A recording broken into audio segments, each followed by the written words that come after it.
cover tonight, I have the slides prepared for you, the PowerPoints and all, but you might find me veering off and addressing some issues at depth, and some other issues you just read on the board, take picture. Because I like a little bit of balance between having a structure where you can follow, but at the same time allow me a little bit of leeway so that I can free flow. Okay? Free flowing is a little bit more engaging, a bit more depth. Okay? Can we start? Seriously, this is your response? Yes. Hello. Okay, we're going to cover these grounds. First, actually, I write 4 things here, but critically, I'm going to cover it like this. There are 3 key parts, 3 main parts. 1,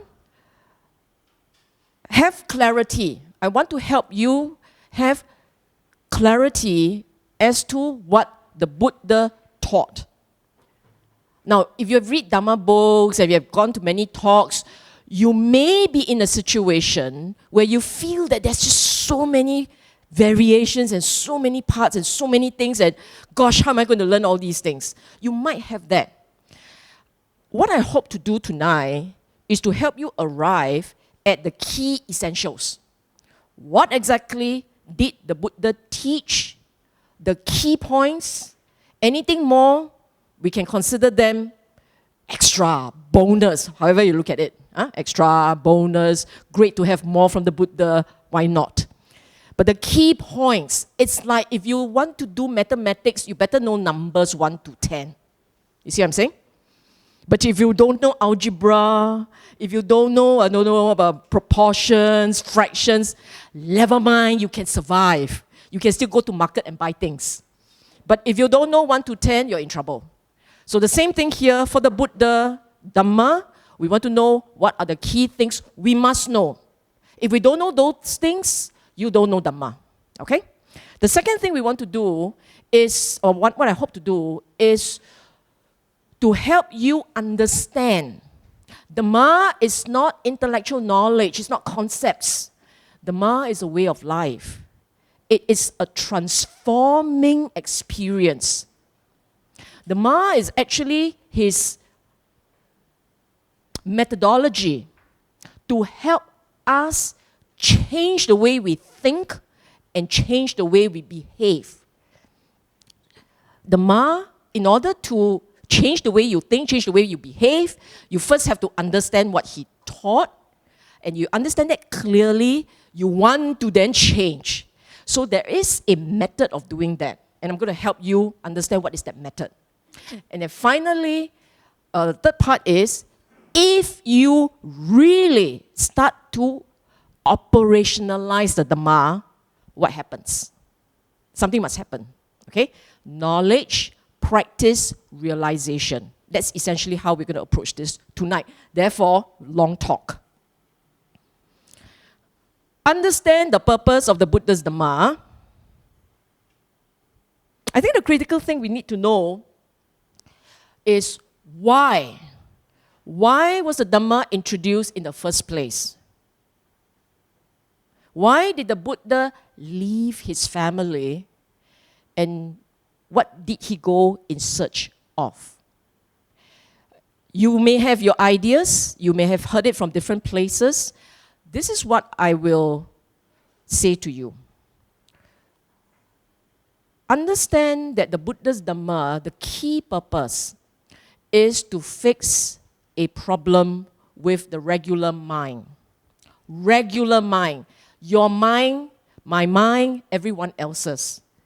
The regular mind has what I call mental issues. Then you say, I don't have mental problem. I didn't say you have mental problems. It's like saying I have cough and cold, you don't have cancer. Okay? Same way, your mind can have cough and cold. And depending on whether you manage the cough and cold properly or not, it can get worse. So all mental health issues start with cough and cold of the brain. Okay? we always talk about the First Noble Truth. The First Noble Truth was the Buddha explaining what is the reality of life experience. And one reality is this: dukkha is a given. Why is dukkha a given? This is in Dhammacakkappavattana Sutta. See, sorry, dukkha is a given for these reasons. Number one, your milestones in life, all your milestones in life, birth, growing old, falling sick, dying. These milestone experiences are unavoidable, isn't it? I mean, can any of us not experience any of these milestones? Not possible. Yeah? But you know something? We don't think about them. The bulk of us, despite the fact that we are confronted with these milestones, we like not to think about them, because thinking about them is morbid, painful, poignant, pointless, because you can't do a thing about them, isn't it? So, if you were to stare, you see, you gotta understand this, Buddha was very practical, which is why he started with this point. Milestones in life are, in essence, by themselves, dukkha. Because he was very practical. And that is the reality that we are confronted with. Whether or not you like it, you've got to go through it. Even if you are not going through it, family, friends, loved ones, enemies, we don't care lah. It's a joke, seriously. But these things happen, okay? So when he said milestones, events, and everybody will go, okay lah, so you don't think about it. You don't think about it. You don't want to think about it. It's not the same as you don't think about it, okay? But the other type, the second type of a situation where you experience dukkha. Oh, sorry, I didn't really explain dukkha. Do you all know the meaning of this word dukkha? You call it suffering. No, you don't call it suffering? Dissatisfaction. How's that? Stress. Much better word. The word dukkha, I have said this before to other classes, it means a whole spectrum of negative, unpleasant experiences. Okay, it's just negative. It's not necessarily suffering. If you are feeling bored, dukkha. You are feeling myth, dukkha. Anything which is not so pleasant or pleasurable, dukkha. Okay? Now, so back to milestones. The second type of experiences, which are more common for the individual, is emotions, feelings, association. Being with something you don't like, or someone you don't like, being away from something or someone you like, the experience dukkha. Now this is far more common. If you look at your mind and you're aware of your mind, you will notice that at any one time, your mind has a preference. As long as your mind has a preference, it is in a state of dukkha. I didn't write it here. I'm going to explain a little bit more about something called the 3 types of dukkha. I hope I didn't write it further down. I don't think so. 3 types of dukkha. Have you heard of this expression, dukkha dukkhata, viparinama dukkhata, sankhara dukkhata? Have you heard of this expression? Okay. I want to explain this a little bit in depth. Dukkha dukkhata are the physical sensations, the immediate, not just physical, it's also mental sensations immediate. So let's say someone say, why you wear like that? Do you feel dukkha? Yes? Why you never answer me, when I ask question? Do you feel dukkha? Not really lah. But if your boss say you, if someone sitting next to you begin to smell, a bit dukkha, immediate sensation of unpleasantness and you react to it. Dukkha dukkhata. Viparinama dukkhata is change, dukkha in change, dukkha in instability. What does it mean? Let's say we all have a wonderful time in this talk. 9:30 already, must go home. Finish already. Talk over. I hope it's like that. Talk over. Regret. When is she ever coming back again? We could go for another talk. Wednesday, that's one. BF. The idea of change. If you enjoy something and then it is over, even before it is over, you are already feeling regret. Change. Okay? That is viparinama dukkhata. The third type is shankara dukkhata. And there's all kinds of explanation, but I will say it like this. Many a times, dukkha arises because you think too much.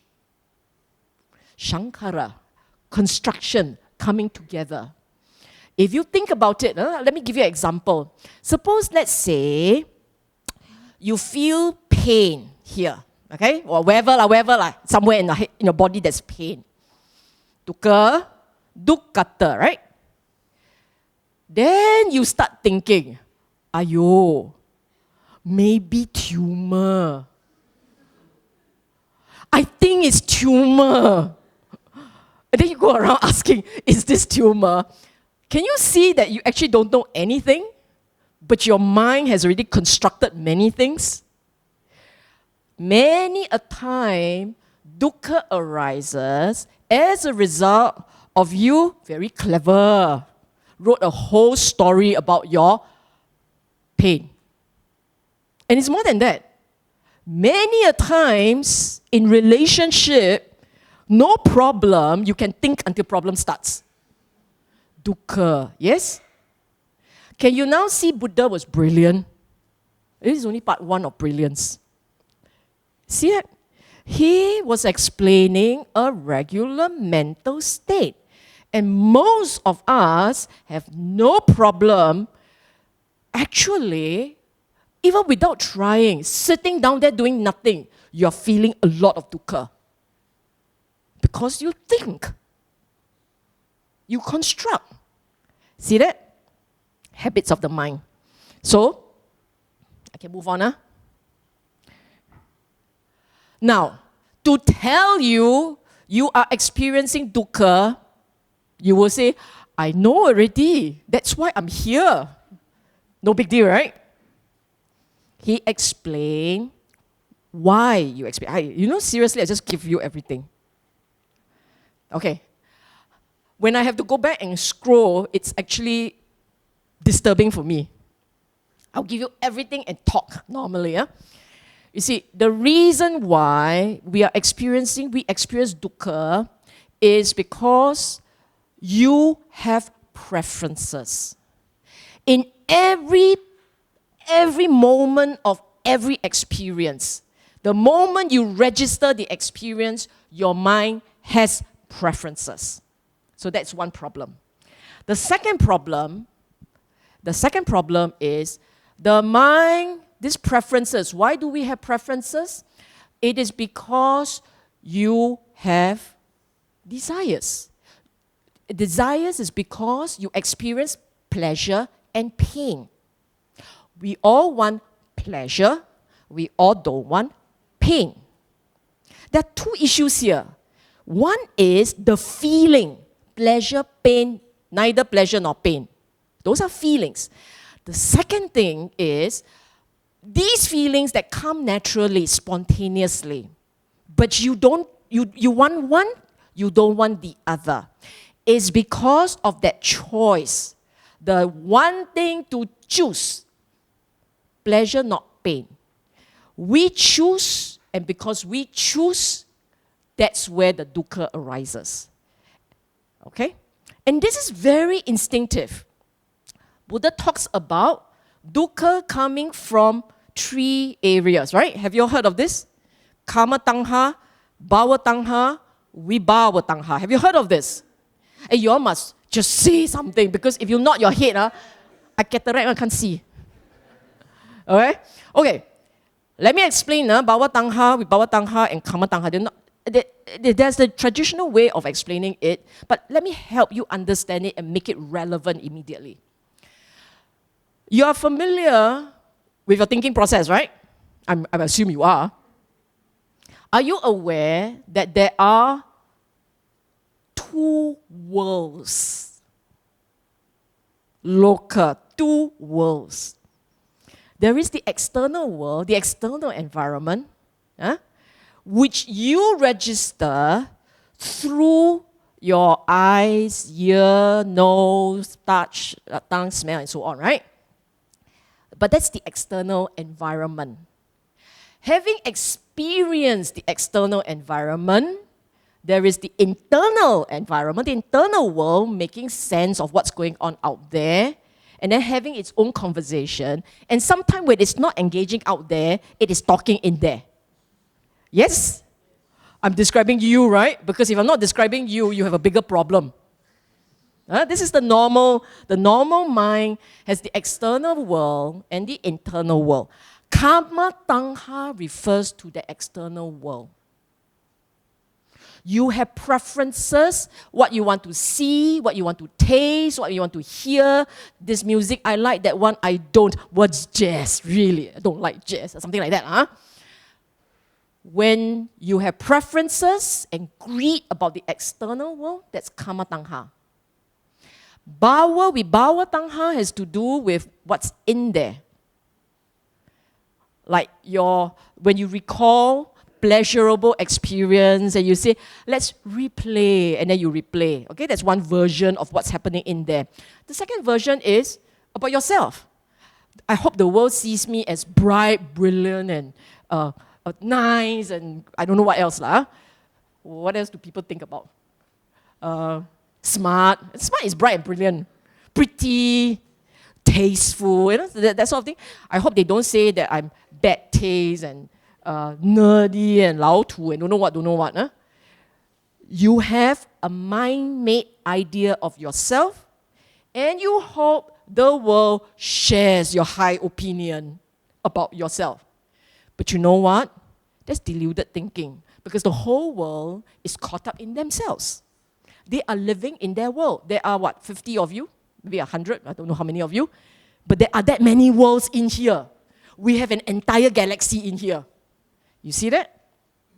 So, Buddha said the reason why the regular human experience dukkha is because they have these preferences with regards what's out there and with regards what's in here.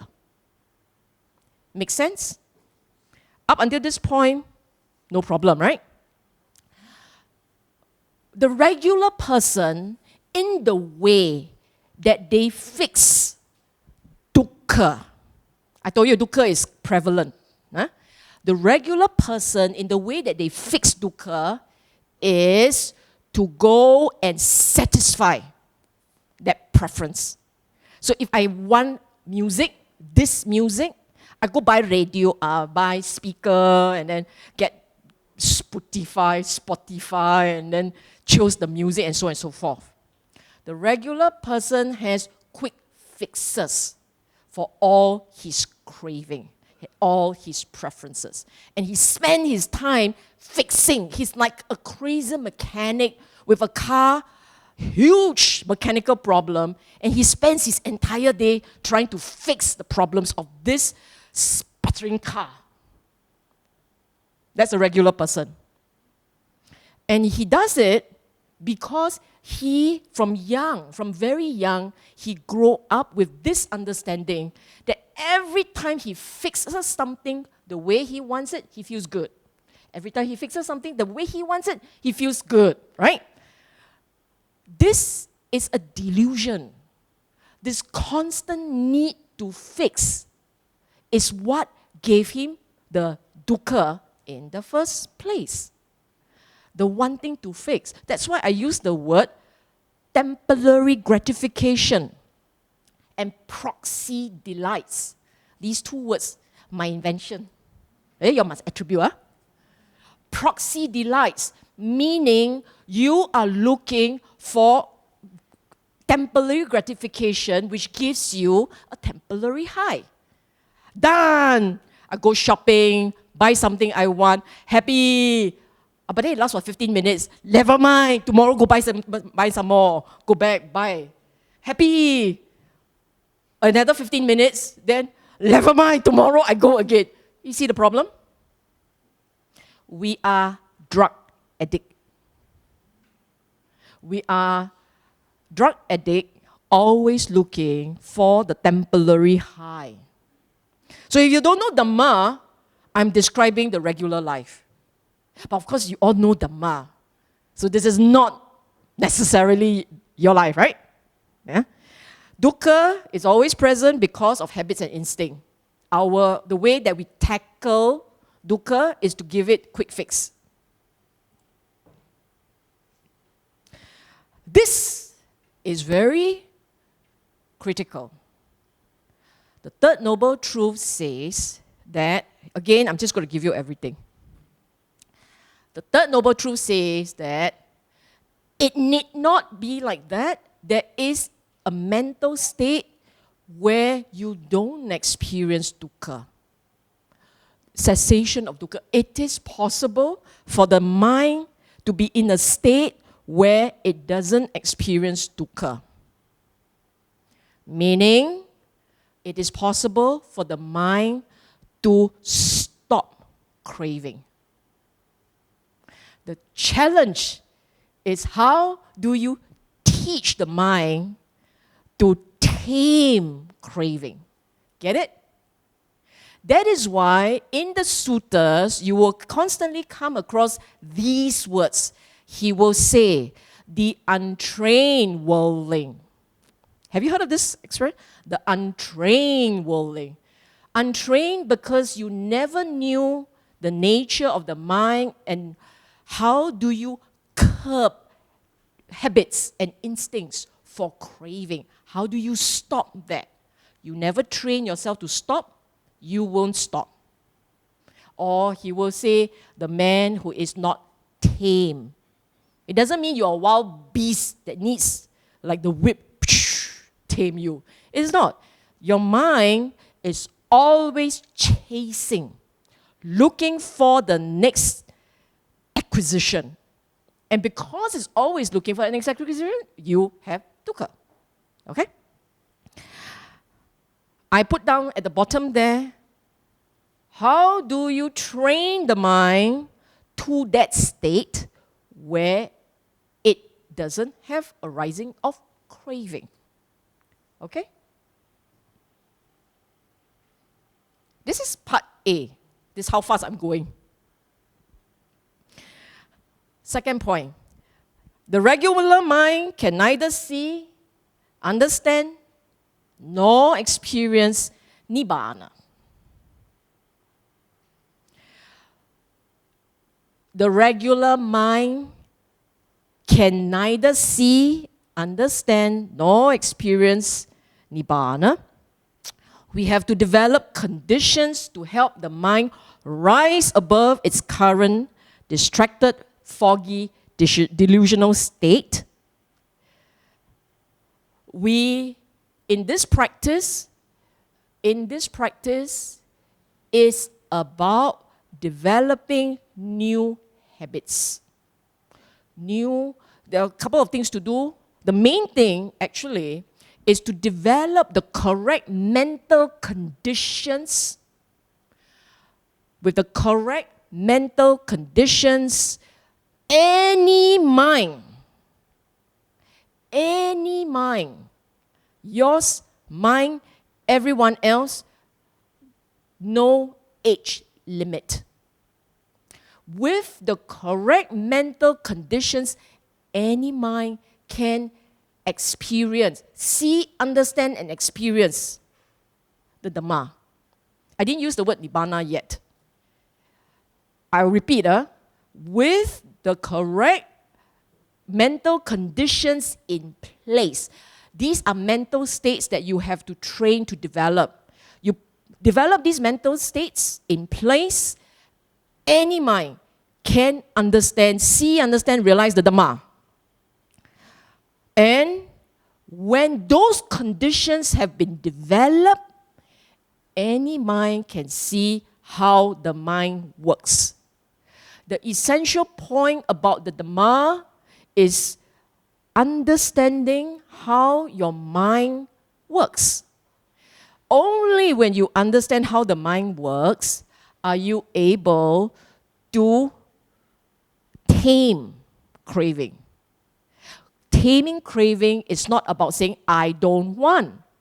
If you say, I don't want, I don't want, I don't want, the mind is saying, I want not to want. I want not to want. So now you are struggling with two wants, not one want. One want is about the book. The second one is, I should not want the book.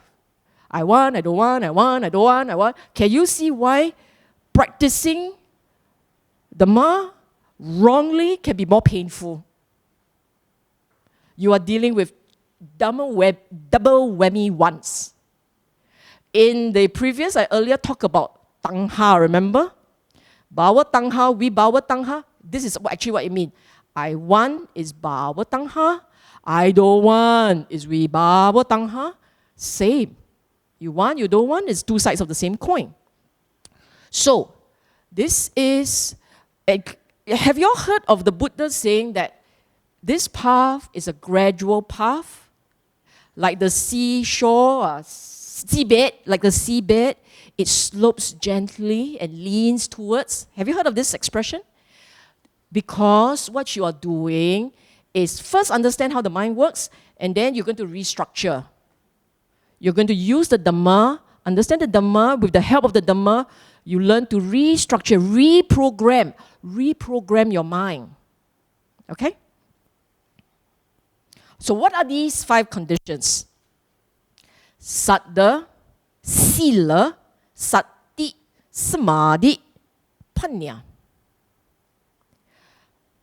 I didn't invent this. In many suttas, you would have heard of the following, the 37 factors of enlightenment. Yes? You heard of the Eightfold Path, you have heard of the 7 Bhujangas, 7 factors of enlightenment, you have heard of what? 4 foundations of mindfulness, 5 indriyas, etc., etc., etc., right? You've heard of these. Many times he repeated this. Essentially, you can distill from all these suttas and conclude the Buddha pointed out 5 key essential mental states. In fact, there are suttas where he specifically say, if you have these 5 mental conditions, one day you will see, one day you will realize. Let me explain again. Perhaps I'm going a bit fast. You remember what I said about what the Dhamma is? And it's about fixing the mind. And then I said, in order to fix the mind, you have to understand how the mind works. Okay? In order to understand how the mind works, you can't just jump in and say, ta-da, I understand how the mind works. It doesn't work like that. You've got to put in place the mental conditions, and then you begin to see how the mind works. Without these 5 mental conditions as regular tenant in your brain, they must be regular tenant. They cannot appear only when you go for retreat. If they appear, in fact, if they don't all appear, you only have like 3/5 when they appear in the retreat. Also tak jalan. It won't work. You need 5. 没有讨价还价. Cannot come and bargain with Buddha. 4 cannot. Next life I do the 5th one. What? You think what? Dai pai dong ah? Cannot. You just got to remember this. 5 mental states, you have to develop them simultaneously. In fact, 37 are actually the 5 repeated in different points. Develop them, until they are regular tenant in your brain, in your mind. And then the Dhamma becomes more evident. Now do you understand why you study and study and study and study and study, and still you say to yourself, I'm not sure if I really understand the Dhamma, because you may not have developed these 5 mental states, you see? Okay? The whole intention of the practice is to reprogram lifetime of habits and instincts. In other words, imagine your brain to be like the operating system. Kena hit by life's viruses. There are lots and lots of viruses. Trojan horse, and I'm not sure what's the latest. I only know Trojan horse. Okay? So you need to purge the system, start again. And this 5 of them are going to help you do it. Okay? Now I'm going to explain the 5. We'll talk about faith first. In case you want to know in details, please refer to my book on Saddha. It's available online. Occasionally must advertisement.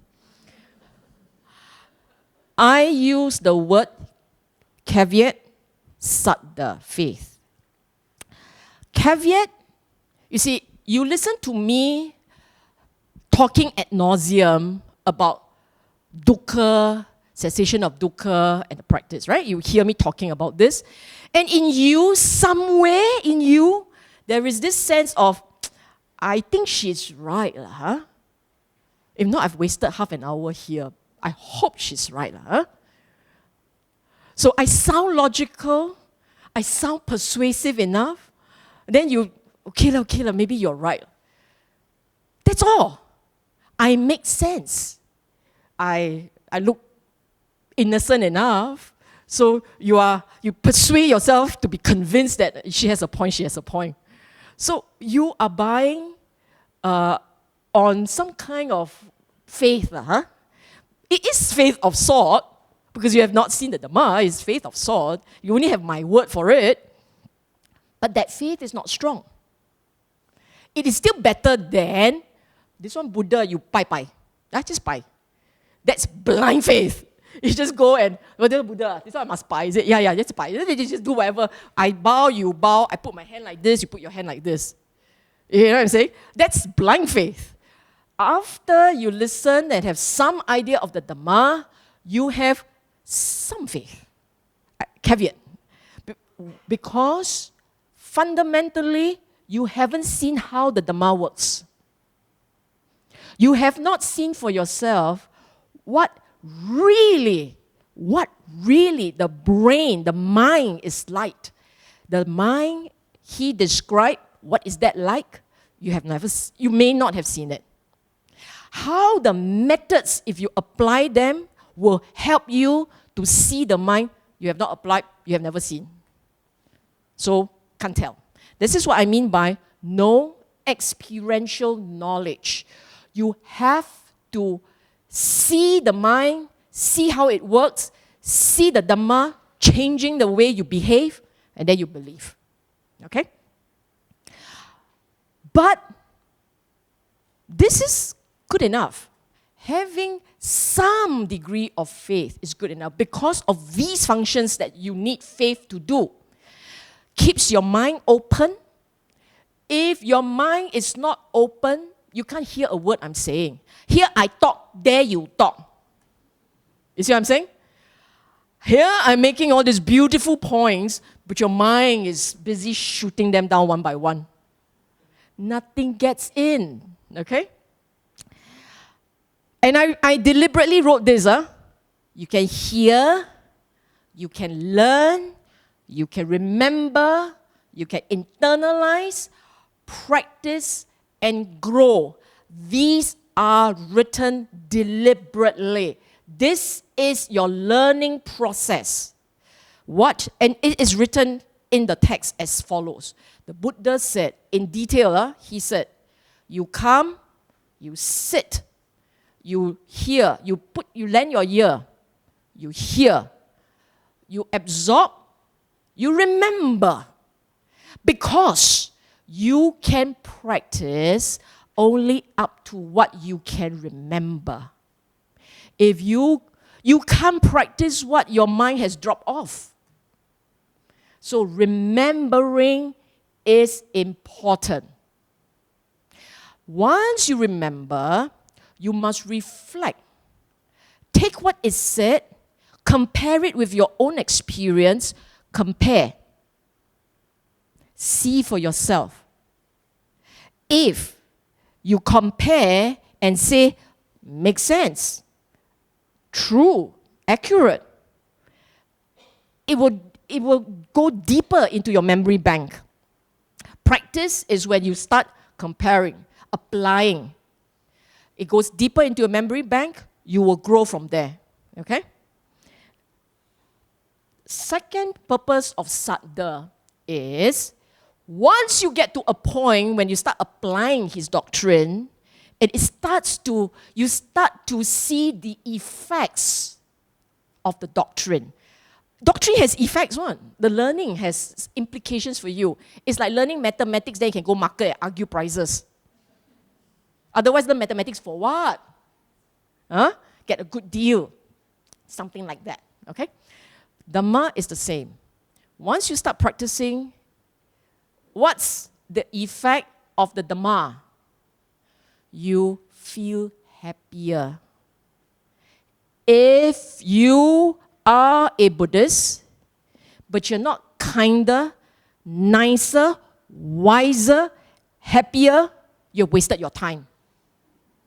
I'm serious. I mean every word. If you say you are a Buddhist, but you're not a happier person, you're not a nicer, kinder, wiser person, you are Buddhist by your definition as you write in your birth cert. That's it. Or IC or whatever. But you're not. You go Buddha and says, Buddha, I'm your disciple. Buddha said, don't say. Don't anyhow say. Okay? I mean every word. When you get the first sense that the Dhamma is on track, when you get that first sense, you will practice even more diligently. So like trial run, a bit trial run, then, wow, I am so much better. Do more. Like that. Test the medicine work, drink more. But don't overdose. And with every new understanding and insight, faith grows, okay? The perfect Saddha is the Saddha of the Arya. That is why the Buddhists say, when you enter the stream, your Saddha is absolute. Absolute confidence. Entering the stream means you really understand the Dhamma. That is why, as one of the fetters, it says, no more vichikicha, no more doubt, no more perplexity. Okay? I don't want to go too much into that because no time. This is slide, don't know how many of 24. Sila, morality. I'm just going to... The whole purpose of Sila, now earlier on I used the word virya. Did I use the word virya? Or Sila? I used the word Sila. Okay. I used the word Sila. The idea is similar but not identical. Sila is really about stopping the akusala, the unwholesome habits, any habits that reinforce craving and delusion, any habits, meaning, temporary gratification, never mind, let's go temporary gratification more. That's a delusion. Any habits that feed craving and delusion, they are akusala. So it can be as serious as killing, stealing, and lying, that sort of things. Or it can be relatively mild ones, not obviously negative, like agitation, worry, fear, and so on and so forth. When you worry, you will look for something to fix a problem. When you have fear, you will look for something to fix the problem. It's a form of wanting, craving. So any mental states that feed craving and delusion, they are called akusala, unwholesome or unskillful. Okay?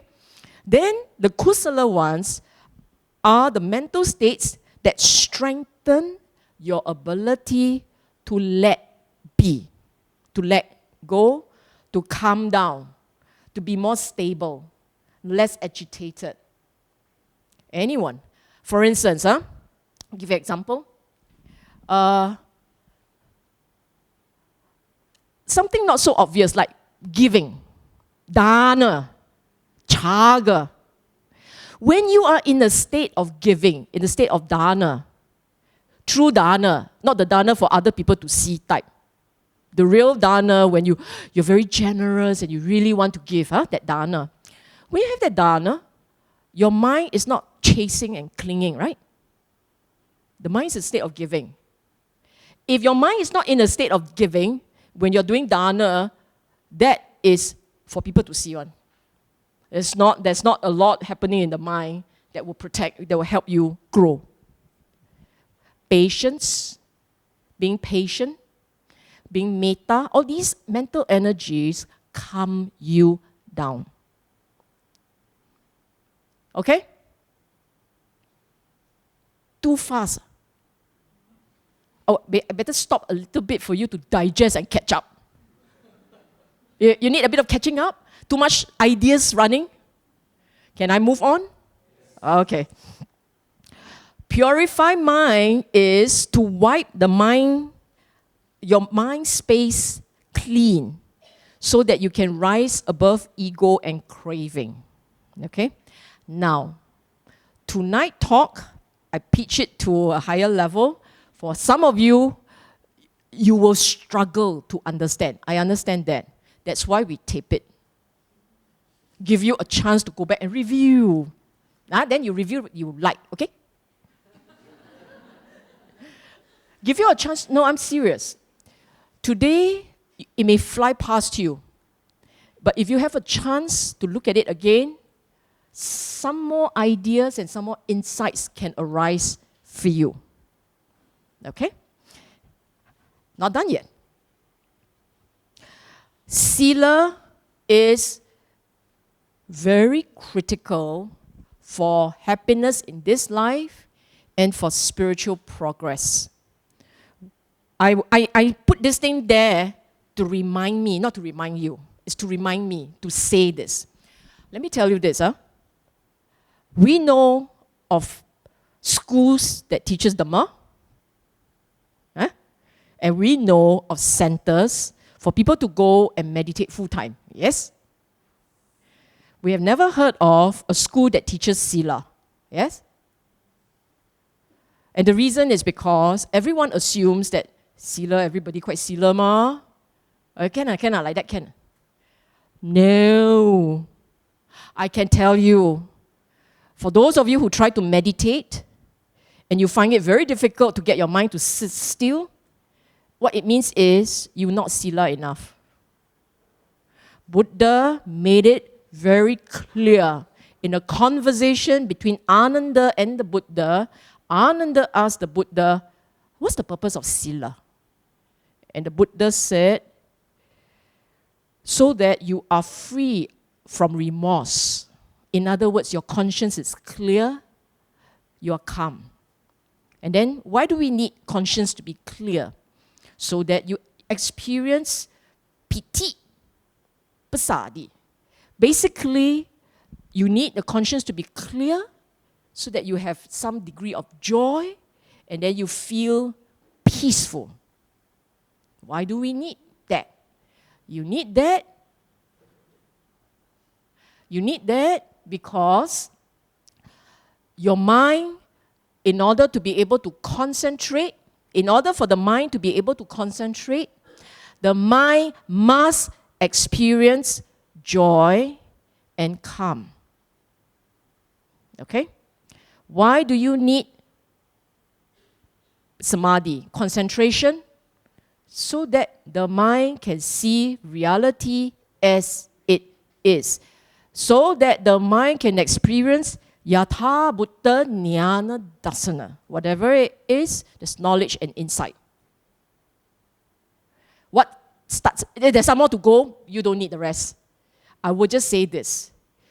If you say, I have difficulty focusing and keeping the mind on a single object, the mind, single object, meditate, it really means the mind is not kusala enough. It does not have enough joy. It does not have enough peace. So, for people who say we meditate to be calm, I will say they don't really know what meditation is. You actually set off being calm first, and then the rest follows. Of course, you can use Panadol for small ills, small pain. But when it comes to the excruciating pain, Panadol won't work. So we use meditation for the deep insight.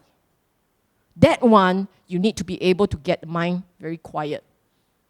Otherwise, you are having a masak-masak type of meditation. Okay, not the Buddha style.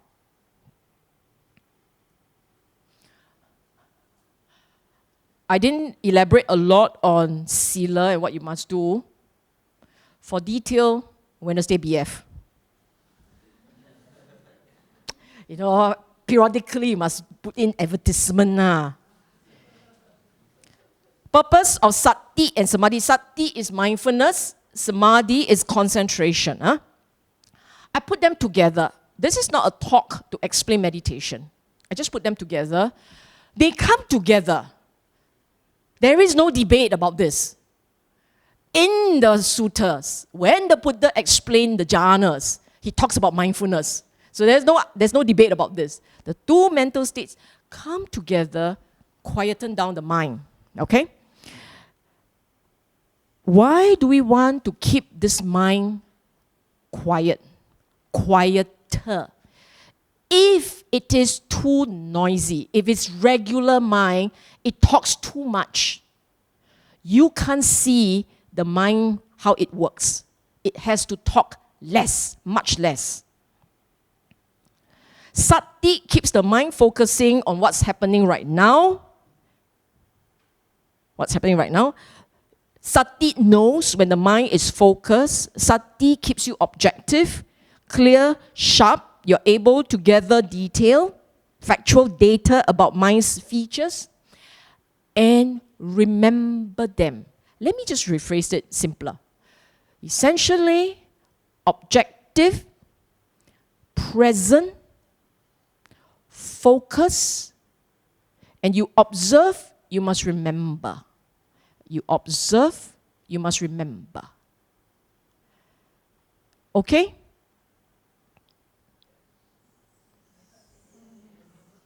You understand or not? You understand this, huh? This is a very, it's not, when you can get to this state, this is where the mind is not judgmental. The typical mind is judgmental. You get it to this state, it learns to just observe objectively. Okay? And it must be able to gather detail, factual data. Factual. Rising, falling. Breathing in, breathing out. Factual. Breathing in, got colors, not factual. Okay? Breathing has no colors. Samadhi, calm, peaceful, sustained focus. Put these two mental states together. The mind is still. It does not have many words, no thoughts. No thoughts. It's aware. Well, you can have the occasional stray one thought, but you know it's arising, and you don't follow, it drops. That's all, okay? Getting the mind to that state so that it can do these things. When the mind is still and quiet enough, it is possible for you to pick up features about the mind. In order to understand those features requires panya. Still and quiet, sati samadhi. But if you don't have panya, still and quiet, after a while, sleep. Scenario 1. Scenario 2 is sati, sati samadhi, you only have that, no panya. Scenario 2, what I do, out of it already, you lost. Or scenario 3 is just go very still, and that's it.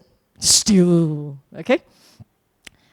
Panya, this mental state, helps you to be able to correlate what you are observing with your mind eyes, you're observing, correlate what you're observing to what you have learned about Dhamma. Buddha explains in the Dhamma, he explains features of the mind. Okay? So the Dhamma actually has different parts.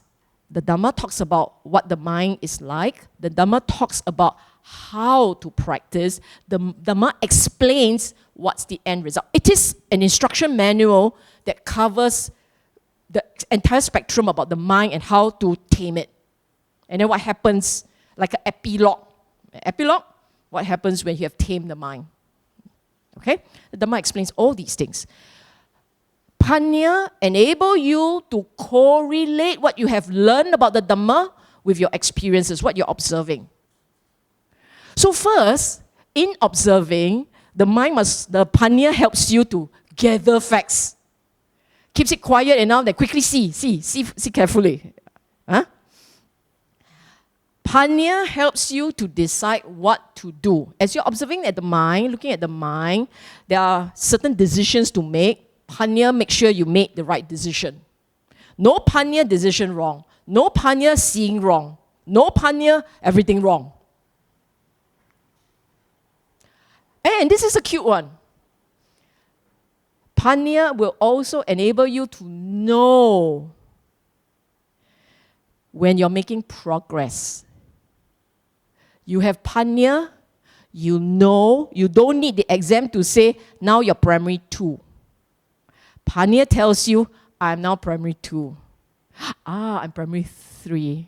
I'm primary 4. Sudahlah, I'm PhD. Something like that, huh? So, if you find that you have to go to the teacher and get affirmation about your insight, you know the panya is not mature enough. If you need affirmation, means you're not confident. If you're not confident, what does it say? You definitely have not broken the first fetter. One of the first 3 fetters. Absolute confidence, delusion about the self, the essence, and not caught up with rites and rituals in the belief that the rites and rituals will cleanse your mind. If you need affirmation to explain to you where you are, how you are doing, are you on track, it means your understanding of the Dhamma is incomplete.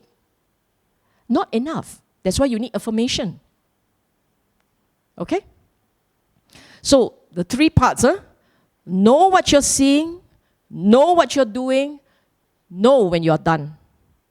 You're done doesn't mean you're arahan. I'm not talking about that done. I'm saying that at the end of per session of observation, you know you have gathered and understood the Dhamma up to that point. Great. Sadhu.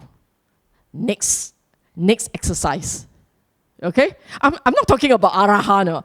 Oh, yes, I'm done. I've entered the stream. Cool water. I'm not talking about that, okay? I'm saying that when you understand well enough, I ask you, will you come and join me to help share the Dhamma? You will say, I think I can. I'm happy to do it. That's when you know enough Dhamma.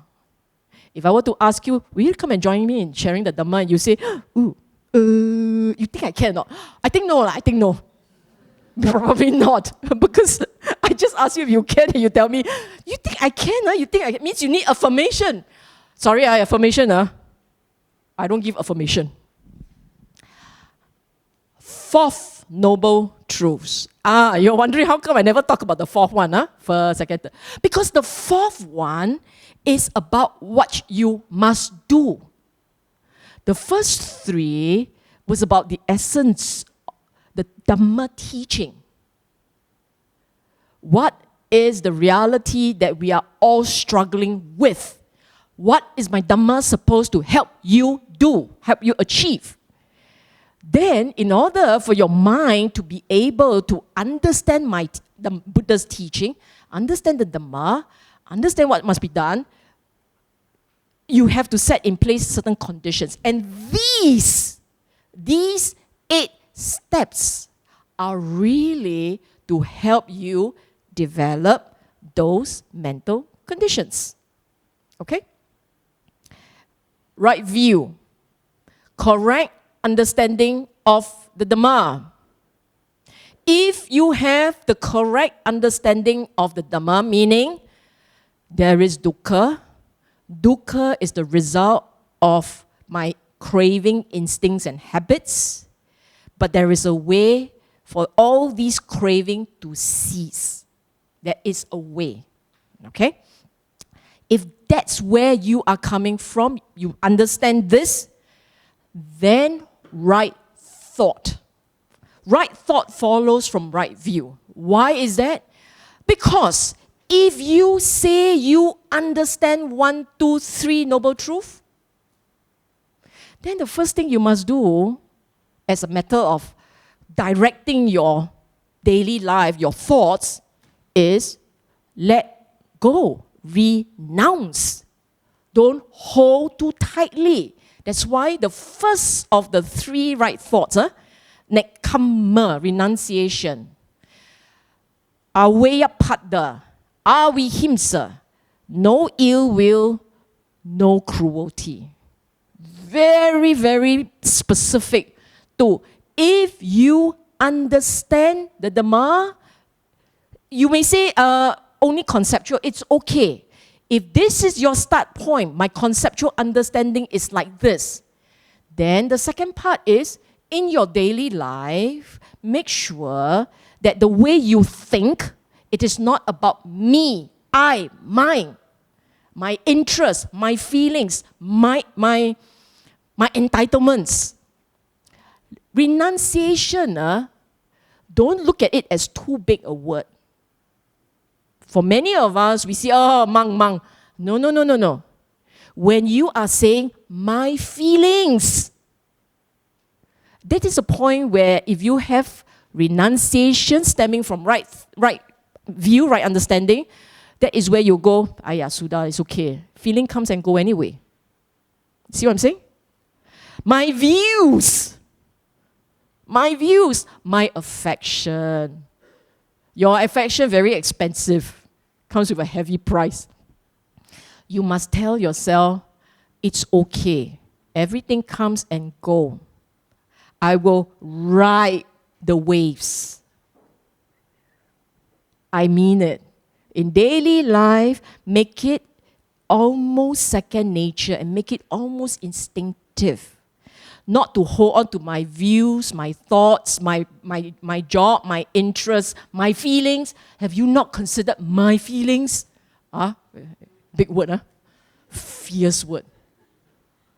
Or whatever else that people think about, my entitlement, my space. Hey, you just took my parking spot. Then fight. Then entertainment tonight, YouTube. We learn to say it's okay. We consciously say it's okay. You remember the noble truth, you will say it's okay. Okay? When you are unable Because I always say these three are together. They are not separate ones. If it's only when you are unable to let go, it's only when you are not saying it's okay, and you are saying, no, it's not okay, that is when your anger comes up. The moment you say it's okay, the anger will recede. And no one is cruel unless they are angry. If you are cruel, whether or not you are angry, you are not normal. Okay? Because I talk about the regular person. The regular person is not cruel unless he has anger. That is why right thought comes in three. Not one at a time. You just think about it. Every time you say it's okay, it's okay. Don't worry about that. No anger, right? Such kindness. Okay? Right speech, right action, right livelihood. Let me show you how it links. What you think, first thing comes out as words. That's why speech comes first. What you think, you say before you act. Very often, if you act without thinking or saying, it's very spontaneous. That's different. But this is in the certain flow of things, in the regular order of things. You think, then you say, then you act. Sometimes you think, skip one step, you act already. Possible, you fast worker. But generally, you'll say, even if you say to yourself, should I do this? Should I do that? Then you act, same thing. You didn't say it to another person, you say it to yourself. So, right speech, right action. I want to go into detail. For details on morality, read my current book. It's on morality. Right livelihood. I want to stress, this one I'll just take a bit of time to explain. Right livelihood is not abstaining from 5 traits only. Okay? The Buddha actually never specifically say, oh, by the way, right livelihood is about the 5 traits. Don't engage in the 5 traits. He never said that. It's different sutta. He merely say, right livelihood is not wrong livelihood. Actually, it's very simple. You link it back to nekkhamma. Any livelihood which sits on greed, which acts on anger, they are not good. Which involves cruelty, they are not good. They are wrong livelihood. Basically, any livelihood that causes suffering and pain to another for profit, you are in trouble. That's all. Okay? So don't say, hey, I'm not doing any of the 5 traits, I only tai long, no? Buddha's time got tai long or not? You see what I'm saying? So it's not a loba dosa, or if you don't know any better, just refer to point 2. Nekkhamma, aveyapada, avihimsa. So any livelihood that acts on greed and anger and cruelty, you should decease. Let go. Okay? Right effort.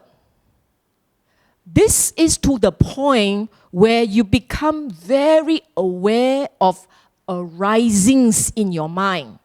But if you're not so aware, if you notice that the mental state is unwholesome, your job is to drop it. So, mental states which are unwholesome already there, drop it. If they are not there, don't let it come up. Bring up kusala, the wholesome thoughts, and proliferate. If it's not there, bring it up, and then you proliferate wholesome thoughts. Basically, if I were to sum up this particular line of practice, I will say, keep your mind wholesome. Now, the lovely thing about wholesome mental energy is all you need is one wholesome mental energy. And you can really experience the joy of living. If you say, oh, there's nothing very nice about my life, I've got to work very hard, and nobody appreciates me, and you say all these things, your mind has become very painful.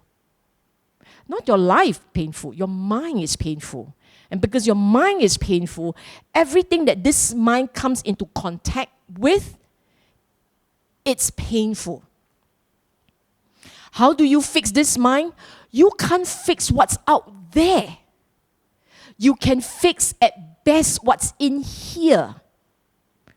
You can't change the way another person talk, but you can change the way you perceive that person.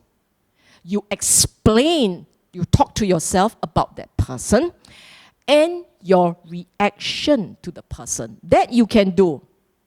But what that person is, how those conditions are, they are not within your control. So for people who derive pleasure from perfect external conditions, I'm sorry to say, you will be living in a world of pain. A lot of pain. Relentless dukkha. And going into a retreat to practice may not solve your problem unless you know how to transform number one. If you don't transform number one, nothing is going to be able to help other than Prozac. Prozac, right? Yeah, Prozac, which I don't recommend. I recommend Dhamma. Okay? Mindfulness concentration, you know, it's in this order, by the way. The practice comes in this order. With understanding, do what's necessary, hold the kusala line, your mind will be quiet. These are the three parts which I will elaborate further, okay? There you are. Should have just brought everything out. Okay. Okay? Moving on. Third. Earlier on, we spoke about being able to see the mind. Understand how the mind works. Here, I'm going to explain what the Buddha said about the nature of the mind. And these are the things, these are the features, the characteristics that you should pay attention to when you are meditating. When doing a meditation, in your regular life, these are the features that a quiet mind with those 5 mental states, you will be able to observe these features. Okay?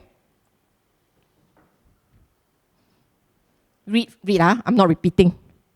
Read some more. Okay, let me just explain this first. The mind's true nature.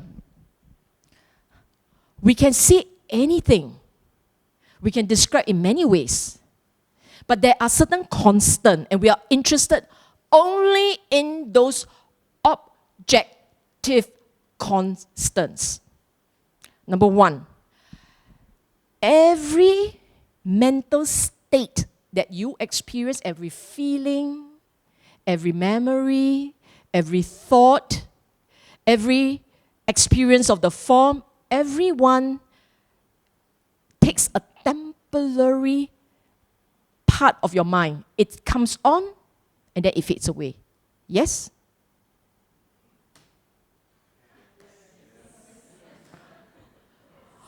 Wow, basic also. Let me think. Let me think. 3 words. Already time has passed. See that? In fact, a very good friend of mine, someone was telling me, talk about how each breath, each breathing in and each breathing out, it's a new breath. She always say, impermanence in the breath. You meditate for how long? Got this insight, you know? Like that lah. It's an insight. One day it dawns on you that now too late already lah. I tell you, she said like that. But every moment that passes is a new moment and another has ceased. So, you will say, very insightful meh? Wait, next one. In that which is impermanent. This is how the Buddha taught. Huh? In Anatta Lakkhana Sutta, this is what he said. Your 5 aggregates, feeling, I didn't talk about the 5 aggregates today, but basically your mind and body, your mental states, each one is impermanent and conditioned. What does it mean? Impermanent, you know. Condition means nothing starts from nothing one. Something has to start from something. So a sound, a thought, feeling, a sound, some stirring, and then a thought. And then more thoughts, and then more thoughts. And then, I'm not supposed to be thinking so much. I'm supposed to be listening to Dhamma talk. Something like that. So whatever experience that you have, it sits on a previous experience. And it goes back. And then it goes forward. That's how the mind works.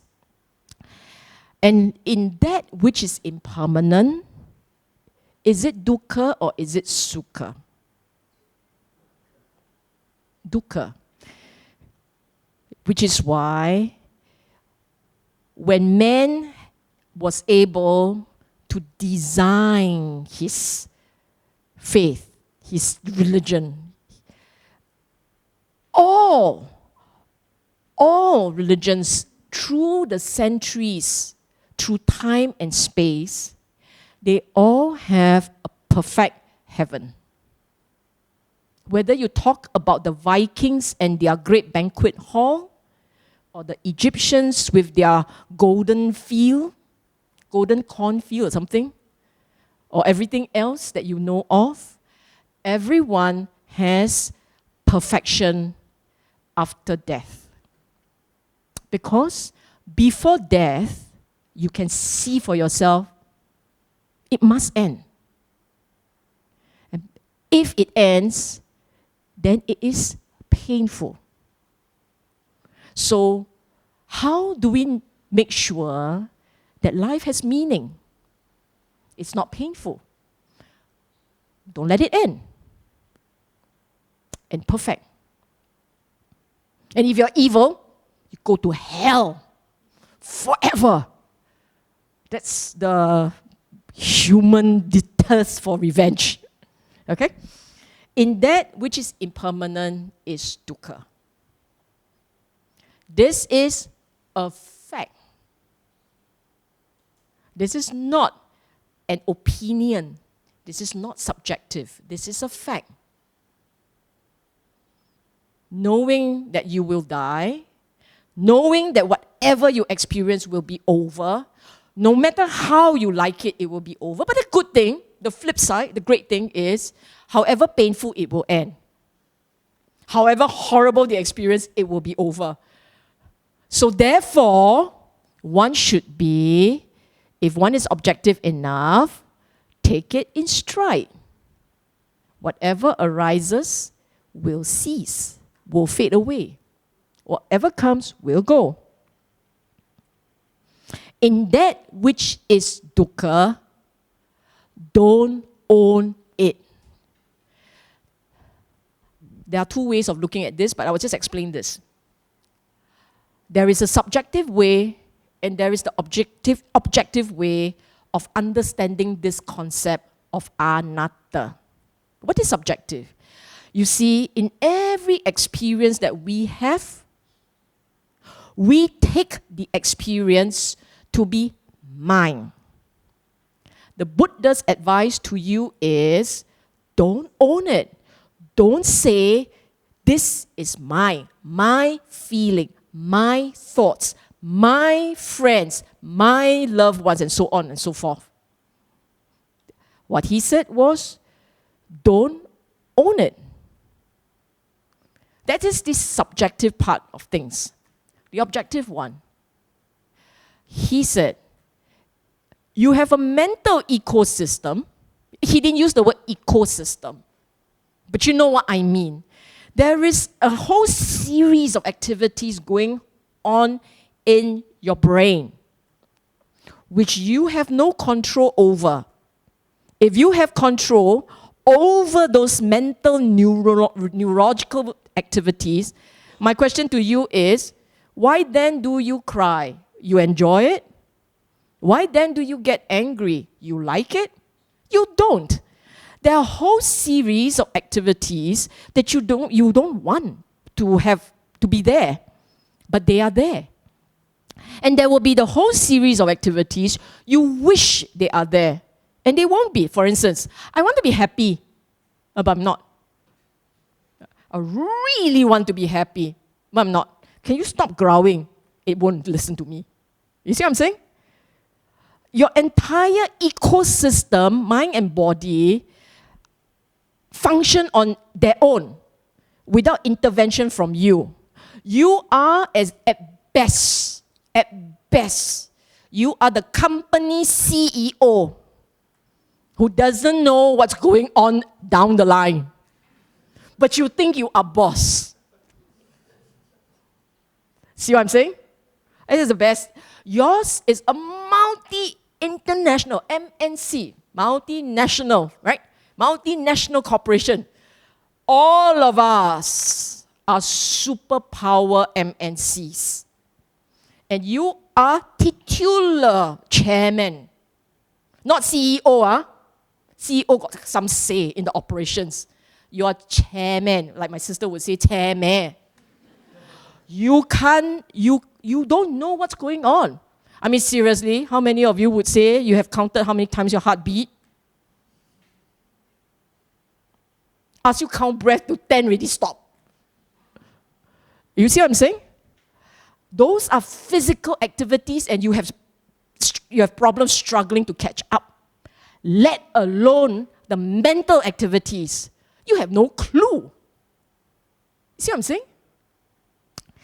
So, Buddha said, in the experience of dukkha, which is a given, right? Because your mental states, your physical forms, they're all impermanent. And then in all these, you will experience dukkha. And he said, in that experience, don't own it. That's why he taught his monks to say, not mine, no I, not self. Let's not go into the debate of God or don't have. That's not the point. The point is the training. Number one. Number two, if you train yourself properly, as prescribed by the Buddha, you will start to realize that there's a milieu, there's a whole range of things going on, and you honestly have no control. There is nothing there to forcibly control these activities, mind or body. Okay? Well, they're all here. I talk so much. See for yourself, see for yourself. Nature is hard to miss. 5 aggregates of cross. I knew I wrote 5 aggregates somewhere. It's the next slide, huh? 5 aggregates: form, feeling, perception, thought construction, consciousness. I said all these already. Okay? I will give you 1 minute to read, done.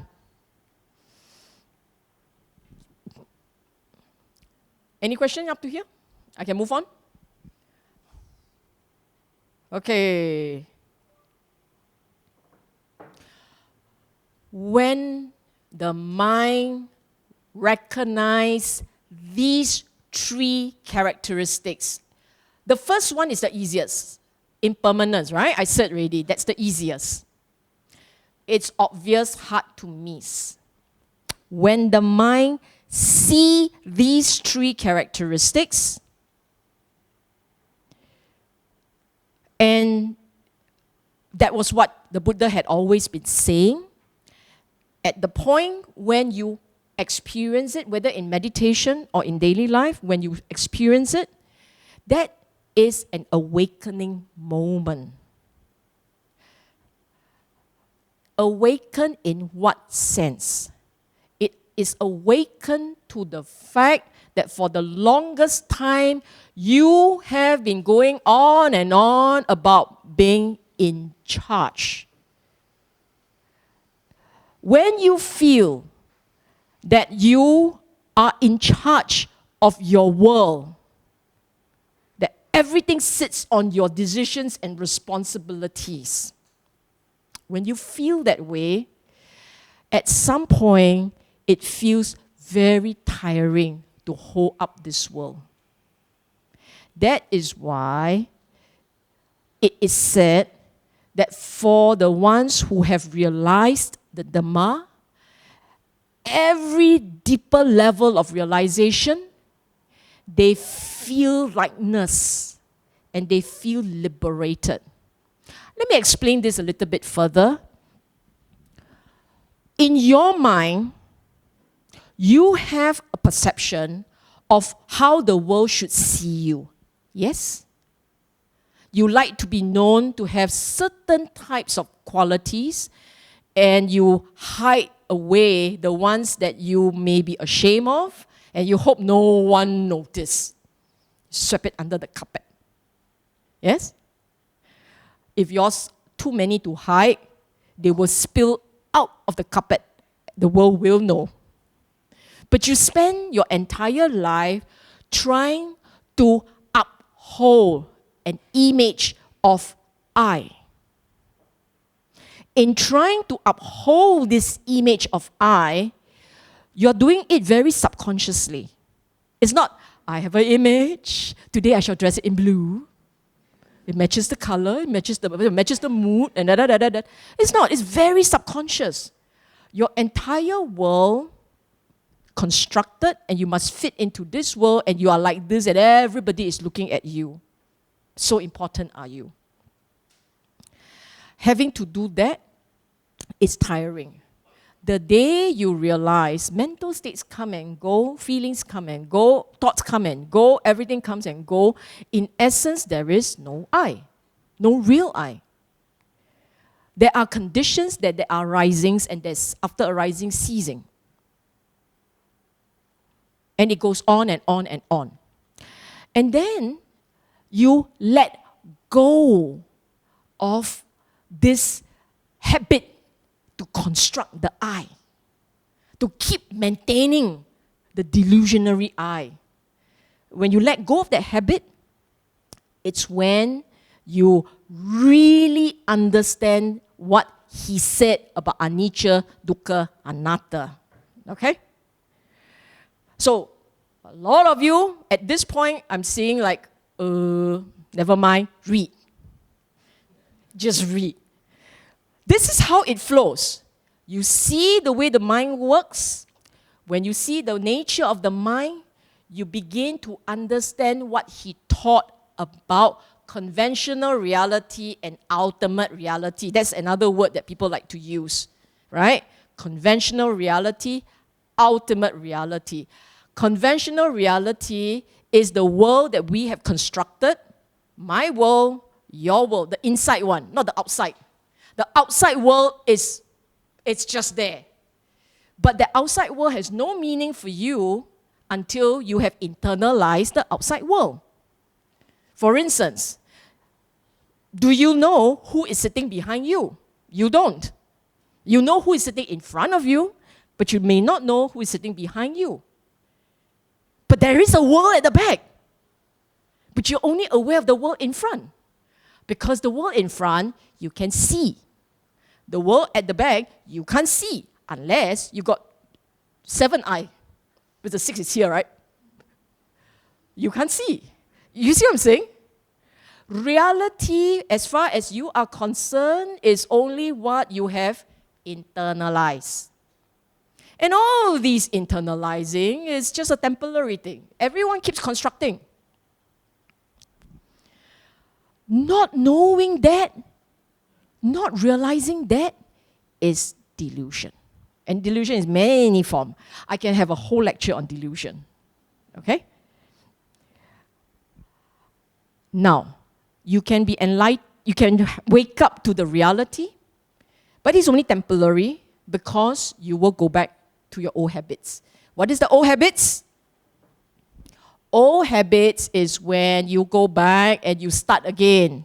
Craving, fixing, temporary fixing, meeting your demands, and you go on. Okay? If your seeing and understanding of the mind's nature is penetrative enough, you will enter the stream. You ask me what is entering the stream is when Yatha Buddha Jnana Dasana is deep enough, it causes your entire worldview to shift. Your worldview, your understanding of reality shifts. How come I don't understand? Because you answer your own question. Okay, I'm just going to no need to talk too much, you just read. Sakkaya Ditthi, the belief that there is an I essence, you call a soul. You no longer believe that there is an I essence. This one only you know. What the Chinese says, 天知地知. What else? 天知. Okay, I need to go back and polish this up. Otherwise cannot use. 你知我知 yeah. Okay. Yeah, Only you know if you still believe that you are real. Okay? If you don't believe in that anymore, then you have dropped the fetter of Sakkaya Ditthi. And whether or not you are sure about the practice and the path depends on how deep your understanding of the Dhamma is. And this is what it means, seeing for yourself how the mind works, how the mind keeps changing, how it feels peace when it does not chase and want. First, second, third, noble truths, plus fourth. You are sure about the path is the fourth. Seeing for yourself how it works, how it keeps changing, how it feels peace, it does not chase. When it doesn't chase. And number three, you know now that it is about cleansing the mind and not following a set pattern or formula for external purification. Okay?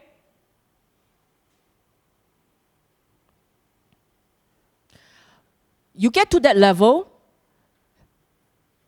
your conviction that the Buddha was right, because all these he explained. Everything that I've said tonight, they are found in the suttas everywhere, in the discourses. If you understand all that I've said, then you know for yourself, Buddha was right. The Dhamma is true and it works. And Sangha are practitioners who have seen the mind, understood the Dhamma, and tasted mental relief from dukkha. This is when your faith becomes unshakable.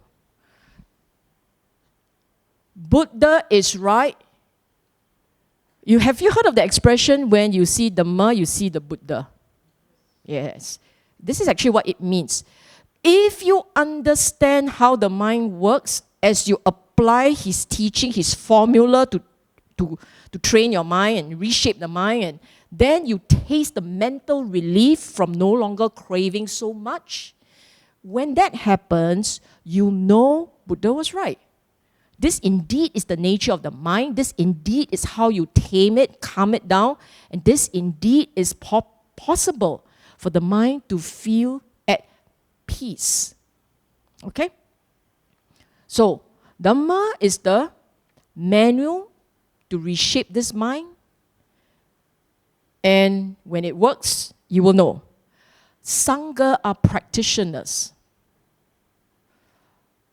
Again, this is not said by me. It's said by the Buddha that in the Dhammapada, there's an entire section on what makes a Sangha, a bhikkhu.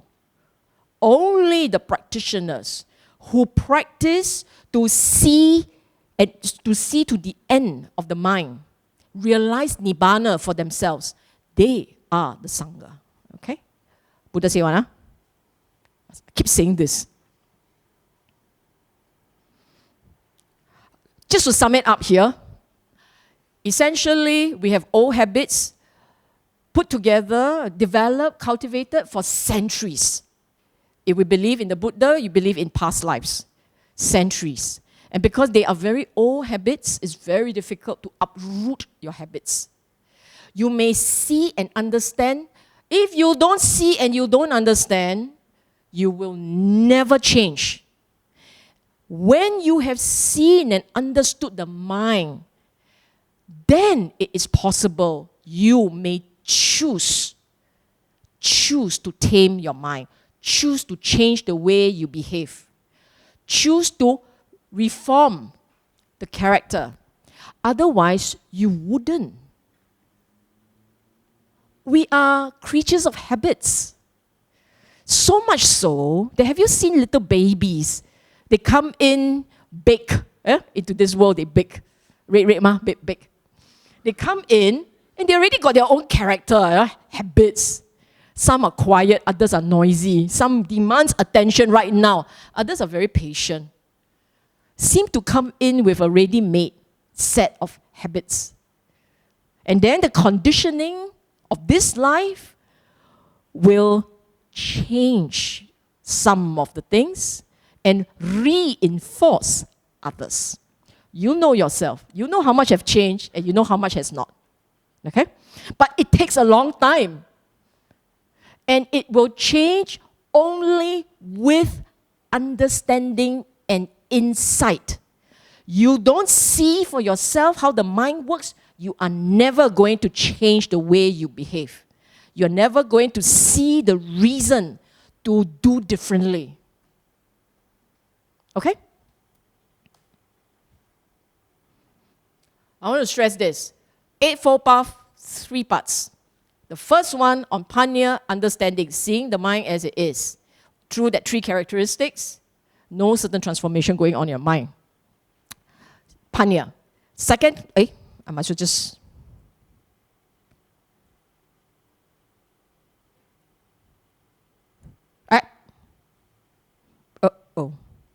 Okay. First, wisdom. This is for daily practice. Assuming that one great day you really saw for yourself anicca, dukkha, and then anatta later, never mind. But you saw anicca, dukkha good enough to start already. Assuming that one day you actually had the experience, and then you realize that the Buddha was right. Indeed, he was explaining the nature of the mind, and his method works, okay? Assuming one day it happens for you. Then comes a long period of consolidation to change those old habits. And in terms of consolidation, these are the things that you have to do daily. Daily. You have to take every opportunity that you remember to reflect on the noble truths and on the 3 characteristics. You need to be mindful of the noble truths and the 3 characteristics. They are always there. You have to always go back and stare at arising and falling, arising and falling. If you go back to your breathing, if breathing is your object of meditation, go back to that breathing, observe the breathing, rising and falling. Change all the time. And see connecting parts, conditionality. When you see something, you see greed arises, contact, feeling, craving. You constantly bring your mind back to the Dhamma. If you are serious about the practice, bring the mind back to reflect on the Dhamma. If you don't do this daily, you can forget about consolidating what you have picked up in a retreat. You go for a retreat, you come out feeling like a new person, you walk on air. You're feeling so light and so happy. Because at the retreat, you were kusala. At the retreat, if you were akusala, the teacher will smack you, good. Nice. Let's learn to use these words properly. Smack you, nice. If you were at a retreat and you were akusala, let me explain. You go for a retreat, people serve you food, and you go, hurry up leh. Hello? Not very nice, are you? Huh? Okay, so you're very patient, and then people jump queue. It's okay, I'm at a retreat. Just jump, it's okay. Come, jump. It's okay. Then you go further back. It's okay, very nice, ma? Very good. No, that's what it is. Kusala. So you're feeling very noble, you're feeling very benevolent, you're feeling very generous. That is why your retreat works. So you sit and your mind goes quiet. So nice. Buddha say one, you're very kusala, you're very happy, the mind will go quiet. And then you come out and say, Allah, external world, outside world not retreat. That's why I am like that. Well, go back to retreat, I'm fine. No, you are not. You have a temporary you have a respite. You have a respite from your regular character. It's really that three parts. You have kusala, you have a quiet mind. Because your mind is so quiet, you're so happy, but you forgot to reflect on the Dhamma. You forgot to go back and look at the noble truths. You forgot to look at the conditions. You forgot to look at your rising and falling away. If you forgot to do all those things, that's it. You can have a very nice retreat with a very happy mind, and then you're out, and then you're back to life. No, retreat life has to be your regular life. Otherwise, we waste time. Don't come back. You're only happy once a year. Worse, your retreat is once in 5 years. You're only happy once in 5 years. Really happy. No, I mean it. If you can port over everything that you learn at the retreat because you have the correct understanding, that is your life. That is your life. It should not be before and after retreat. So, BRAR. Before retreat, after retreat. Not BCAD, okay? Okay? So the first thing, remember, when you're in your regular life, spare a moment for the Buddha Dhamma. I'm asking you, spare a moment for the Buddha Dhamma in your regular life. And all you need to do is just be mindful of the Four Noble Truths and the three characteristics. Cannot remember condition, never mind. Four Noble three characteristics can. Also good enough, okay? The second thing you must do is keep your mind space clean. For you, I use the word clean. Pure is ideal. Clean means no akusala, no evil, nasty, scold people thoughts, and patience, giving, what else? Metta. Just try metta. Okay? If you say, oh, metta very hard to come up, okay, never mind. Karuna. Okay? Karuna usually easier to come up. It's not enough to keep precepts. Equally important is to calm the craving and anger. Okay? Delusion is moha. The better you understand, the stronger you understand the Dhamma, the more insights that you gather about the Dhamma, the more diminished is moha. When I say hold the kusala line, the wholesome line, I do mean moment to moment. So imagine you sit at the bus. When you're driving, it's a bit harder, but even then you can practice patience and generosity. But if you're, say, in a bus, can you, when you're in a bus, in your mind, feel metta, friendliness? You say, nobody there. Friendliness need nobody there. You don't have to have a face before friendliness comes up. You can be friendly, period. I mean it. Don't wait until anger comes up, then metta. It's like, it's seriously, it's like you have no problem, you don't look for necessities. They got problem, they start looking for, you just looking for help. Yeah? Oh, do you see what I'm saying? Do you understand this part? In your regular life, learn to just be metta or compassion. You will see, for no reason, compassion comes out. Did you know the Buddha used the word Brahma Vihara? Have you heard of this phrase? Brahma Vihara. Do you know why he used the word Vihara? It's a way of living. It's a way of life.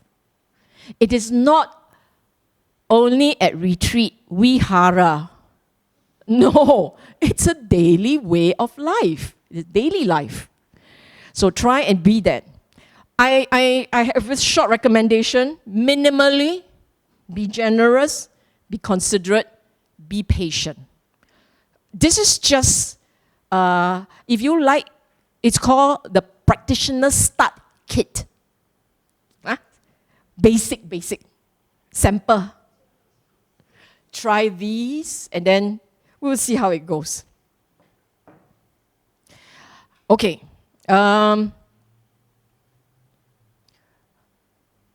Many of you assume that right here at Samadhi, I am recommending half an hour to an hour of meditation. No. I have very reasonable advice. Reasonable advice. You want to set aside a little time for your mind to rest. 10 minutes, better than no minute. Okay? A little bit of time. If you are sitting on a bus, watch the breathing. That's all. I'm not asking you to close your eyes. If you're scared people look at you, take your things, keep it open. That's fine. Just watch your breathing. Or, I'll give you another one. When you sit, where you sit, there are contact points. Your body leans against something, there are contact points. The mind, look at the contact point, be aware of the contact point, stay with those contact points for a while. This is the least you can do. This is the least. It's like saying, the doctor advises you to have half an hour of exercise 3 times a week. Well, okay, the least you can do is walk. You're not hitting the gym. I don't hit the gym, but if you don't hit the gym, minimally, just a bit of walking. And then someone will cleverly say, 10,000 steps, no need lah. 1,000 can. You got steps better than no steps. You have 10 minutes better than none. What is ideal? Ideal is to sit for half an hour to an hour every day. Ideal. Why? You only have 1 hour of detoxing your mind. Okay? And it's great. If the mind, now this is what will happen. If you have understanding and you are generally a nicer, kinder, calmer person, so you have understanding means you're wiser. And then you hold the kusala line means you're kinder, more patient, and generally a nicer person. You will be a more peaceful person, minimally.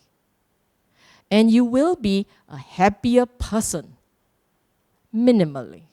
Okay? You can do these things. Then you are actively in daily life living somewhat in the Dhamma. Somewhat. 1 toe in. Let's not exaggerate our efforts. 1 toe in. Then if you very energetically recall the Dhamma, go home, you read, then you remember, you reflect.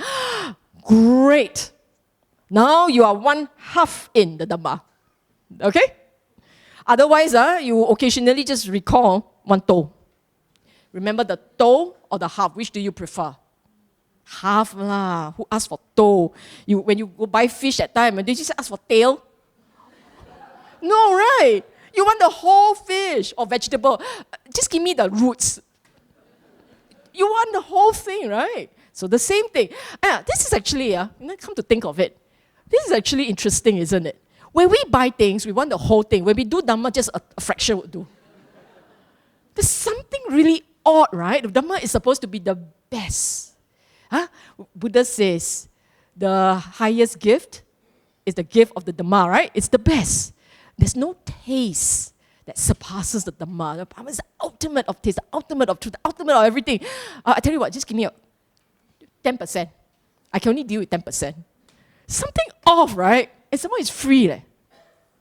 Free you don't want. Maybe we should charge. No? Free you don't want. Not good enough, not good enough.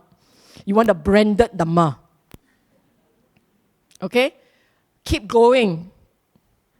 Otherwise, you will backslide. And for those of you who are already practitioner, let me share with you a beautiful advice by Ajahn Jayasaro. He said, when you stand still, Dhamma you have to keep practicing, keep going. It's like climbing a hill. If you climb a hill and you stop, you can slide. You will backslide. It's the same thing. In this Dhamma, you have to keep climbing, keep going. If you stop, your mind will revert to old behavior.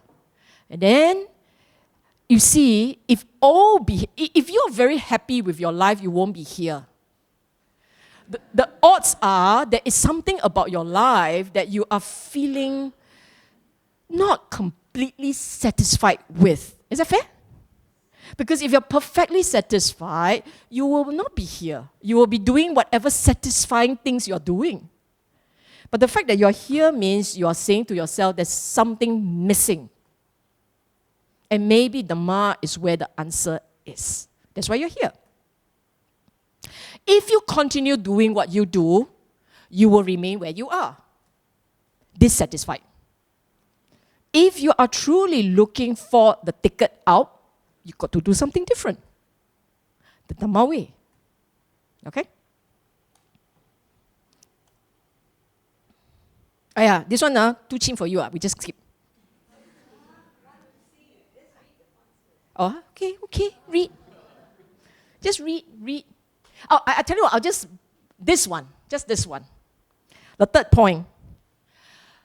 You know how our mind talks a lot, right? The first 2 points are a bit cheap, so I just talk about the third point, which is more directly relevant. You know how our mind talks a lot? Yeah? Mine does. Not a lot these days, but it talks. I'm assuming yours does too. Yeah? Yes or not? Yes. Okay. So our mind talks a lot, and sometimes it talks wisely. But most times, it talks whatever it wants to talk, depending on what kind of a person you are.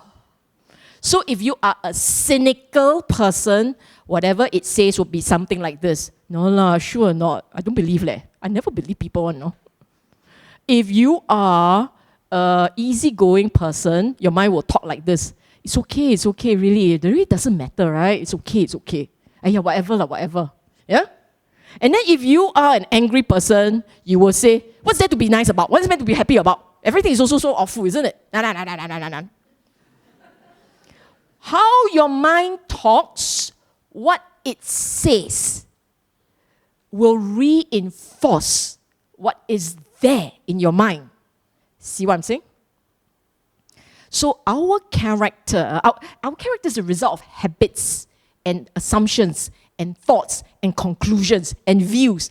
It's a very complex package deal, which I call neural pathways. There is an entire network, neurological network in there, which has been forged in as a result of all your assumptions and conclusions and beliefs and values and whatever you call it. It's the sum of your experience and your conclusions. They're all there. And from this great infrastructure spring the next experience, spring the next thoughts, spring the next words. So, if you're not a very happy person, one of the things you may want to do is to make use of this habit of talking, but change the content. Change what you say to yourself. And this is not new. People will say, oh, this is very new age psychology. No. This was what the Buddha taught his monks. The Buddha taught his monks to speak wisely to themselves. You see something as attractive, learn 32 parts. What do you think 32 parts are? Buddha incomplete anatomical answers, anatomical lessons. It's not. It's the Buddha telling his monks, you like form, you like it very much. Now look at the form in this way and see for yourself the attractiveness and the unattractiveness. He asks his monks and the lay people to reflect on mortality, on the milestones of life, because we know in ancient time, people were also burying their head in the sand, like we do, never change our habit. So now he tells us, look at mortality. I will die. The people I love will die. The people will fall sick, will grow old. So will I. You see what I'm saying? There are harsh lessons that we need to remind ourselves, words to remind ourselves.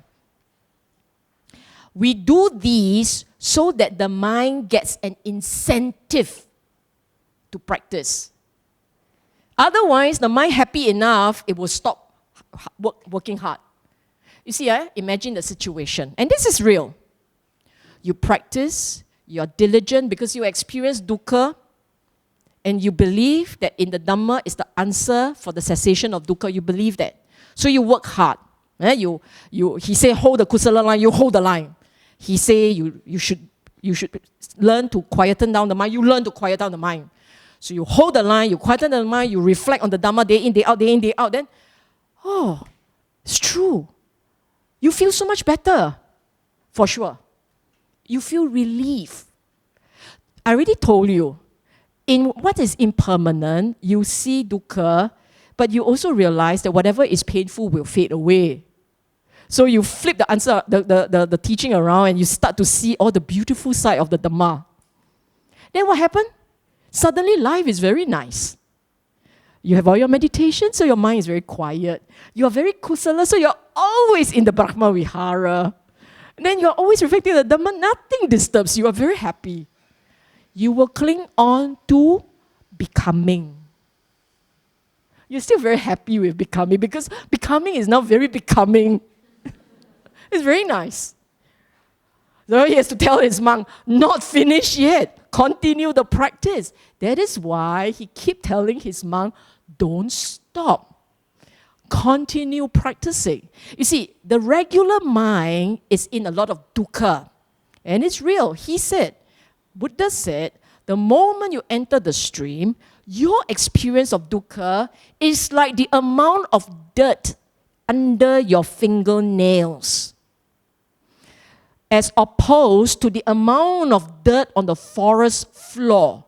That is how the worldling experience dukkha. But if you enter the stream and proceed on, the experience of dukkha is like, relative to the worldling, is like the amount of dirt under your nails. It's so minuscule compared to what's out there. So that's where they will become possibly a little bit more complacent. Nice word, complacent. So here is constantly reminding the mind, wisely. Speak wisely. Tell your mind, let's not be complacent about this. There is dukkha. You say things to teach your mind not to crave, not to cling. Okay? Again, you just read. I'll just move on. This was what the Buddha taught the monk to reflect on. Okay? I don't have to go into talking about this too. In daily life, you keep seeing rising and falling of mental phenomena, mental states, until you become immune to the nibbida. Okay, never mind, move on. Why? It's not as if you...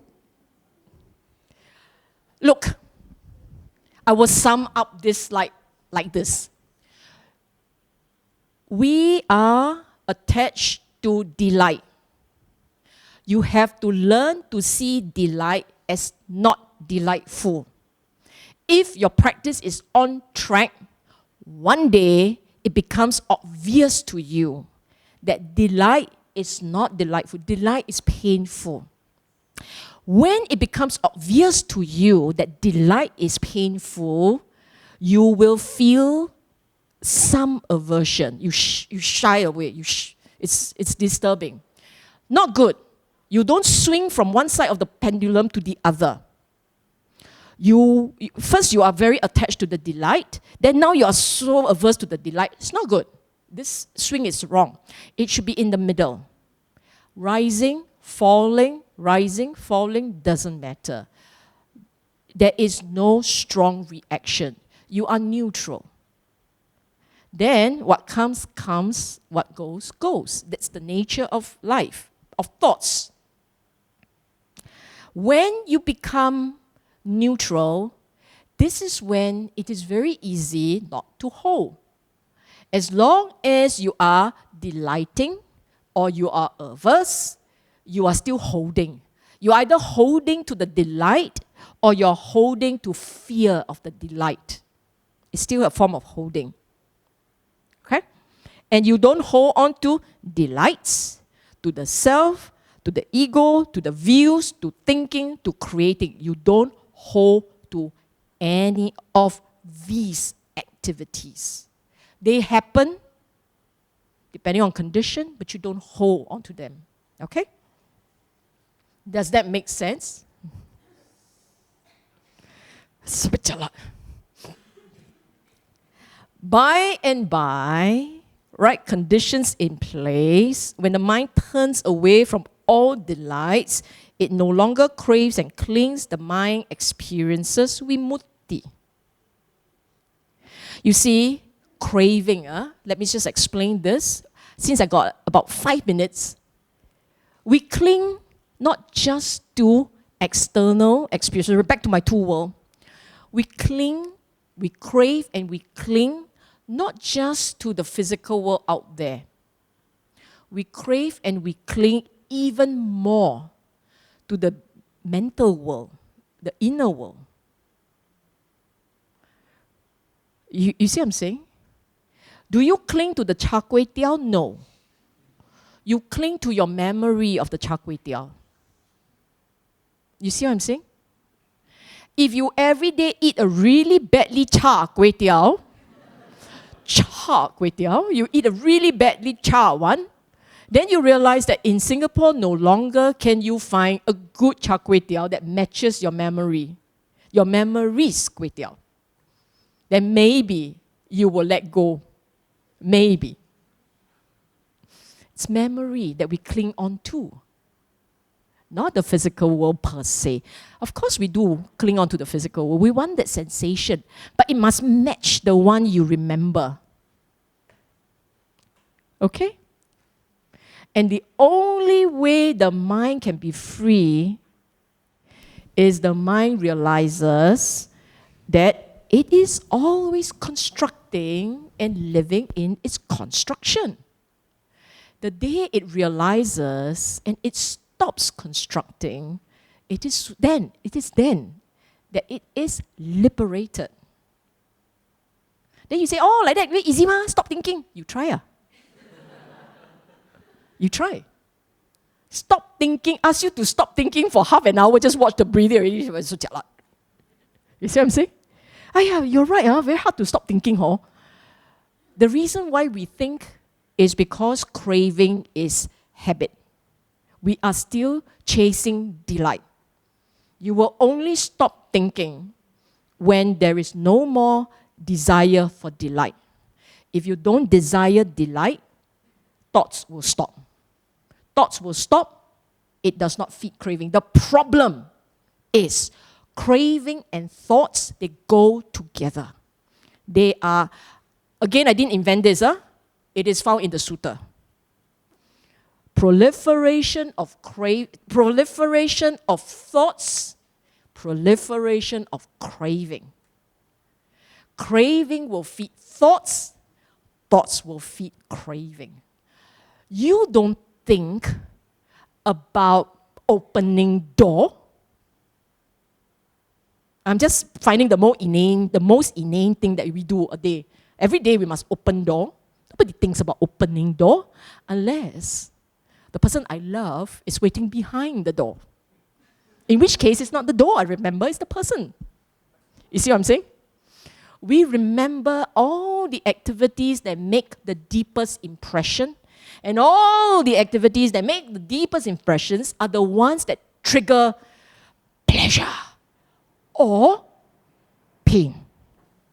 Those are the only two. How many of you remember how many times you brush your teeth? I mean, how many times you do this? Unless you are OCD. Otherwise, you will not remember. In which case, it's very painful. I don't want to count. 1, 2, 3, 4, 5. I think it's very painful. Okay, that's a different story.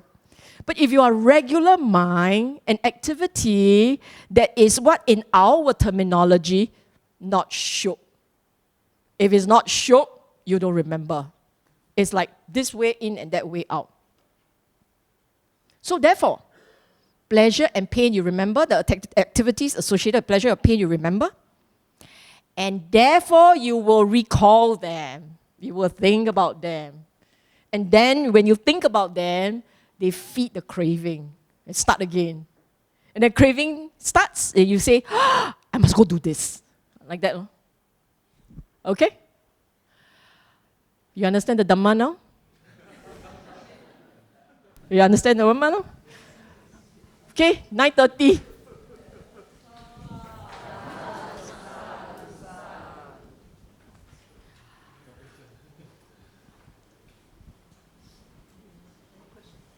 Do you all have a burning question? Must be burning question. We only have one question. Okay, for those of you who want to get a copy of my Between the Line book, if you don't have a copy, if you like a copy, you can come up to me here. Otherwise, good night. Okay, just one announcement before we end.